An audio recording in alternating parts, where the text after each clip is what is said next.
Olá, tudo bem? Começa agora uma série inédita de estudos das profecias da Bíblia. Esta é a série O Grande Conflito e o tema de hoje é o livro que revela tudo. Aqui nas minhas mãos eu tenho a palavra de Deus, a Bíblia Sagrada. No capítulo 1 do Apocalipse, no versículo 3, lemos: Bem-aventurados aqueles que leem e aqueles que ouvem as palavras da profecia e guardam as coisas nela escritas, pois o tempo está próximo. Meu amigo, vivemos exatamente num tempo em que o grande conflito entre o bem e o mal se intensifica cada vez mais. E a palavra de Deus, a Bíblia Sagrada, é a base, é o livro-chave para nos mostrar exatamente em que posição devemos estar, que posição tomar nesse grande conflito.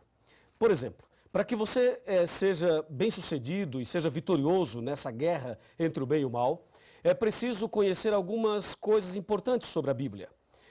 A Bíblia Sagrada tem 66 livros, sendo 39 no Velho Testamento e 27 no Novo Testamento.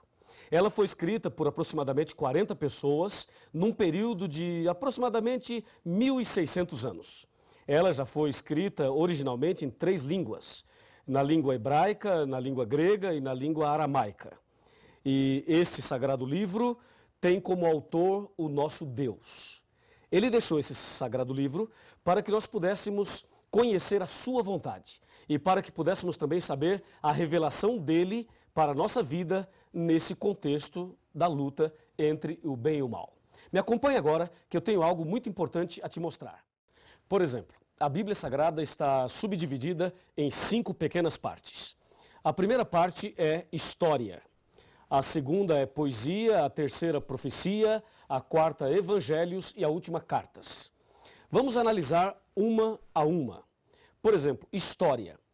Os livros históricos da Bíblia começam em Gênesis e vai até o livro de Esther, incluindo o livro de Atos dos Apóstolos, que se encontra no Novo Testamento. A parte histórica da Bíblia, aproximadamente 90% do que está escrito lá se entende como se lê. E apenas 10%, mais ou menos, foi escrito numa linguagem simbólica profética. Então, entenda bem, a parte histórica da Bíblia são os livros que registram a história da criação, a história de Adão e Eva, a história da queda, a história de Davi e Golias, de Sansão e Dalila, do povo de Israel, os livros históricos. Esta é a primeira parte da Bíblia. A segunda é poesia. A poesia são livros que foram escritos numa linguagem poética. Por exemplo, eu tenho aqui Jó, Salmos, Provérbios, Cantares, ou seja, Cântico dos Cânticos. E também o livro de Eclesiastes. Esses livros são poéticos. E de todos eles, a poesia mais conhecida se encontra nos Salmos, que é o Salmo 23. Lembra? O Senhor é meu pastor e nada me faltará. São os livros poéticos. Destes, aproximadamente 85% do que está escrito lá se entende também como se lê. E aproximadamente 15% é numa linguagem também simbólica, figurativa.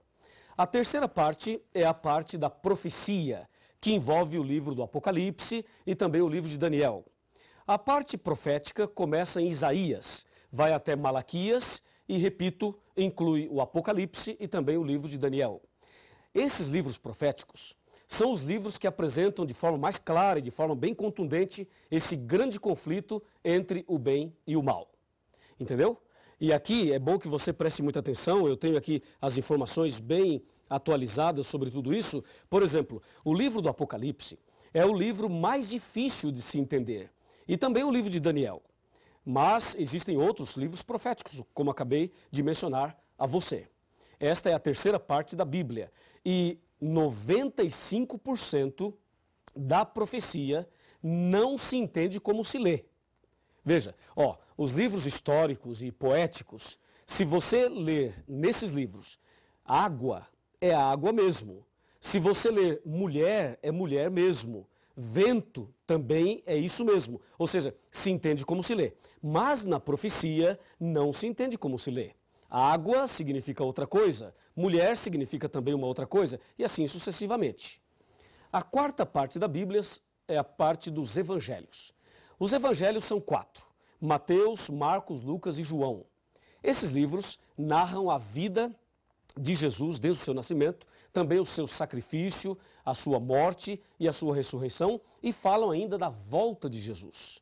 No caso dos evangelhos, 85% deles se entende como se lê, e aproximadamente 15% é o que a Bíblia apresenta como parábolas, são as parábolas. E a última parte, as cartas, ou epístolas, que começam em Romanos e vai até Judas. Lembrando que esse Judas não é o Iscariotes, é o outro Judas. Assim, nós temos as 5 partes da Bíblia. Pensa comigo e me acompanhe no raciocínio agora. Esse raciocínio das 5 partes da Bíblia, eu penso que é a mais importante para que você entenda exatamente o que é e como entender a Bíblia Sagrada.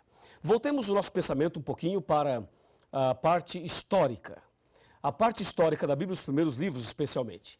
Esses livros são fundamentais, porque na verdade lá no começo, em Gênesis, especialmente, também Êxodo, especialmente esses dois, eles narram para nós o início desse conflito.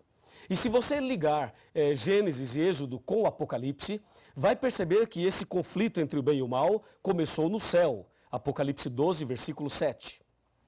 Depois, a parte poética vem trazendo mensagens de esperança, de conforto e de segurança. Depois nós temos as profecias, que eu vou falar por último. Vamos agora para os evangelhos, que são 4. O caso dos evangelhos é um caso muito interessante, porque 85% deles se entende como se lê. Pensa comigo o seguinte, Jesus estava andando e encontrou um homem cego, ok? Colocou a mão sobre ele e disse, vê, e o cego viu. Eu pergunto, isto é simbólico ou isto aconteceu de fato? Com certeza, aconteceu de fato. Pense num outro acontecimento. Jesus estava caminhando, encontrou um paralítico e disse a ele, que queres que eu te faça? E o paralítico disse, Senhor, eu quero ficar bom, eu quero andar. E Jesus então diz, levanta-te, toma a tua cama e anda. E o paralítico levantou e andou. Isto é simbólico ou é literal? Com certeza é literal, porque isto aconteceu de fato. Agora pense de outra forma. Jesus disse certa ocasião, eu sou o bom pastor e você é a ovelha. Eu pergunto, você é uma ovelha? Claro que não, você é uma pessoa, tem 2 pernas, 2 pés. Uma ovelha tem 4, não é verdade? Então você não é uma ovelha, mas Jesus disse que você é uma ovelha e disse que ele é o pastor. Aí você tem uma linguagem simbólica, uma linguagem figurativa. Jesus também mencionou e advertiu com respeito ao trigo e o joio. O trigo são as pessoas fiéis e o joio são as pessoas infiéis. Aí você percebe uma outra linguagem simbólica. É claro que você não é trigo e você também não é joio, mas estas palavras revelam a característica ou as características daqueles que são fiéis e daqueles que são infiéis. Assim você percebe que os evangelhos, 85% se entende como se lê e 15% não se entende como se lê. São as parábolas. E as cartas também. As cartas ou as epístolas, 90% se entende como se lê e 10% não. Mas o mais interessante está ligado à profecia. As profecias da Bíblia, elas foram escritas numa linguagem simbólica, especialmente o Apocalipse, o livro de Daniel. São carregados de simbolismos e isto é algo que preocupa muita gente. E há muitas pessoas que não gostam de estudar a profecia porque não entendem. Vamos observar algumas coisas da profecia. Abra sua Bíblia aí, eu vou abrir a minha aqui também para dar um exemplo. Vejamos Apocalipse capítulo 7, versículo 1. Aqui diz, abriu a sua Bíblia? Ok? Então vamos ler. Depois disto vi 4 anjos em pé nos 4 cantos da terra, conservando seguros os 4 ventos da terra, para que nenhum vento soprasse sobre a terra, nem sobre o mar, nem sobre árvore alguma. Percebeu alguma coisa diferente? Se você não percebeu, eu vou ajudá-lo. Aqui diz que tem 4 anjos nos 4 cantos da terra, segurando os ventos. Primeiro problema, a terra é quadrada? Ou é retangular para ter 4 cantos? Não, a terra é redonda. Ela não tem 4 cantos. Ora, se não tem 4 cantos, por que o Apocalipse fala que tem 4 anjos nos 4 cantos da terra? Percebeu? A profecia não se entende como se lê. E mais, diz que os 4 anjos estavam segurando os ventos. Será que dá para segurar os ventos? E será que os anjos estão impedindo os ventos de soprarem? Claro que não, porque se isto acontecesse, nós estaríamos mortos. Então, ficou claro que a profecia não se entende como se lê. E aí você deve pensar, pastor, como é que se entende? Calma, nós vamos chegar lá. Esse é apenas o primeiro estudo dessa série. Veja um outro exemplo. Abra sua Bíblia em Apocalipse 12 e confira comigo o que diz o Apocalipse 12. Versículo 1. Viu-se grande sinal no céu, a saber, uma mulher, vestida do sol, com a lua debaixo dos pés e uma coroa de 12 estrelas sobre a cabeça. E aí? Na sua cidade, na sua rua, no seu bairro, você já viu uma mulher assim? Claro que não, não existe. As mulheres são bonitas, não há dúvida nenhuma, mas uma mulher como esta aqui não existe. E se não existe, por que o Apocalipse apresenta uma mulher assim? Percebeu? Mais uma prova de que a profecia não se entende como se lê, até porque uma mulher assim não existe. É ou não é? E se você observar aqui, ó, o capítulo 13, e aqui está o ponto que as pessoas têm medo, ficam assustadas, mas não fique com medo, porque a Bíblia vai nos revelar tudo nesta série do grande conflito. Veja Apocalipse 13, versículo 1. Vi emergir do mar uma besta que tinha 10 chifres e 7 cabeças, e sobre os chifres 10 diademas, e sobre as cabeças nomes de blasfêmia. E aí? Imagine uma besta saindo do mar. Isso é assustador, não é?